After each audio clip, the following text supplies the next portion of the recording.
साल 2026 में पश्चिम बंगाल एक बहुत ही अहम विधानसभा चुनाव देखने वाला है। तो चलिए आने वाले कुछ मिनटों में हम इस चुनावी मुकाबले को पूरी तरह से समझने की कोशिश करते हैं, वो भी बिल्कुल निष्पक्ष तरीके से और सिर्फ तथ्यों के आधार पर। अच्छा, तो इस पूरी तस्वीर को समझने के लिए हम इसे 5 हिस्सों में देखेंगे। सबसे पहले चुनाव की बेसिक जानकारी, फिर वो कौन से बड़े मुद्दे हैं जिन पर ये पूरा चुनाव लड़ा जा रहा है। इसके बाद हम प्रमुख पार्टियों के दावों पर नजर डालेंगे, चुनाव आयोग की क्या तैयारी है ये जानेंगे, और आखिर में वोटर्स के लिए कुछ जरूरी जानकारी भी होगी। तो चलिए सबसे पहले कुछ बुनियादी तारीखों और आंकड़ों से शुरुआत करते हैं, जो इस पूरे चुनावी मुकाबले की नींव है। तो देखिए, पश्चिम बंगाल की सभी 294 सीटों पर वोटिंग 2 चरणों में होगी, 23 अप्रैल और 29 अप्रैल को। नतीजा 4 मई को आएंगे। सरकार बनाने के लिए किसी भी पार्टी को कम से कम 148 सीटें चाहिए होंगी, और इस पूरे फैसले में लगभग 6 करोड़ 82 लाख वोटर्स हिस्सा लेंगे। ठीक है, तो ये तो हो गई तारीखें और आंकड़े। लेकिन चुनाव सिर्फ नंबरों पर नहीं, असल मुद्दों पर लड़ा जाता है।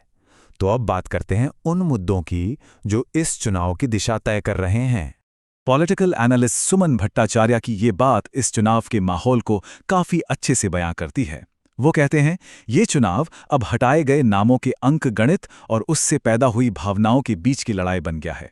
इससे आप अंदाजा लगा सकते हैं कि कोई एक मुद्दा कितना बड़ा बन चुका है। और वो अंक गणित इसी नंबर के इर्द गिर्द घूमता है, करीब 91 लाख।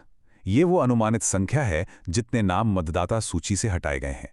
और यही आंकड़ा इस चुनाव का सबसे बड़ा और सबसे विवादित मुद्दा बन गया है।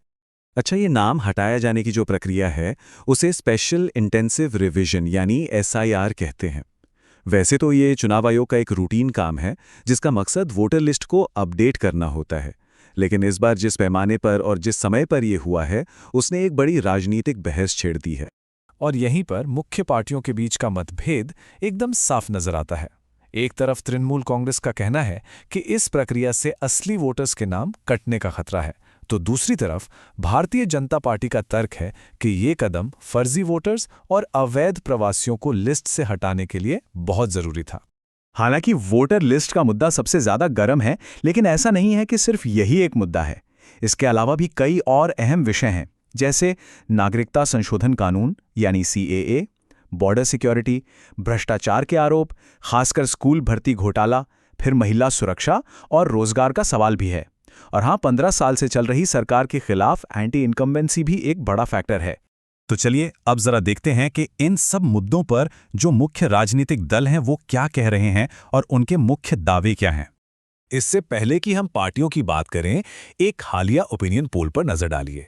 मैट्रिसे पोल के मुताबिक मुकाबला बेहद करीबी लग रहा है।